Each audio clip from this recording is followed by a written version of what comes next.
అందరికీ నమస్కారం.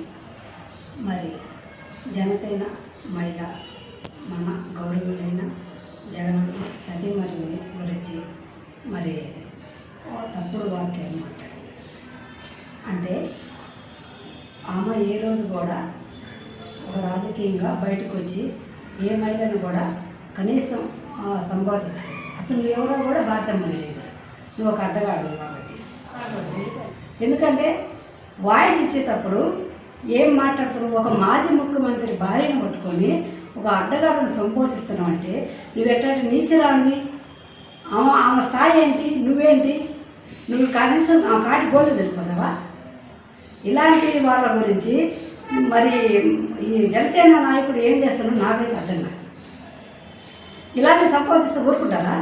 అలానే పవన్ కళ్యాణ్ భార్యని మరి అదే మాట మేమంటే ఊరుకుంటారా? మీకు ఒక న్యాయం, పక్కన ఒక న్యాయం ఉంటుందా? ఇలాంటి వాళ్ళు ఇలాంటి మాటలు మాట్లాడకుండా మీరే శిక్షిస్తారో లేకపోతే మేము వాళ్ళకి బుద్ధి చెప్పాలనేది కూడా తెలుసుకోవాలి. ఇంకోటమ్మా, ఒక మహిళ గురించి ఒక తప్పుడుగా ఒక ఉన్న స్థానాల గురించి మాట్లాడుతుంటే నీలాంటి దాన్ని ఏం చేయాలనేది తర్వాత మీ వాళ్ళు ఆలోచిస్తారు, మేము చెప్పబడలే. ఎందుకంటే నువ్వు మాట్లాడిన మాట ఎంత సంబోధిస్తున్నది మీ నాయకుడు నిజమైన పవన్ కళ్యాణ్ అనే వ్యక్తి గురించి ఈ మహిళ మాట్లాడిన మాటలు తీసుకొని నువ్వేం చేస్తావో నువ్వు చెయ్యి, అంతేగాని ఇలాంటి నీచరాలని మీరు పార్టీలు ఎలా ఉంచుకుంటారో మాకు తెలియదు. ఇంకో విషయం చెప్పు, ఇదే కానీ రిపీట్ కానీ మాట్లాడితే ఇంకేదన్నా మాట్లాడుతున్నా కూడా మూతి పళ్ళు రాళ్ళ కొడతాం. వైఎస్ఆర్సీపీ మహిళలవి ఏం తమాషగా ఉందా?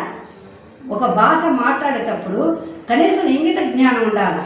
మనం ఏమి మాట్లాడుతున్నామా, ఎవరితో మాట్లాడుతున్నామా, ఎవరి గురించి మాట్లాడుతున్నామని కూడా ఆలోచించుకోవాలి.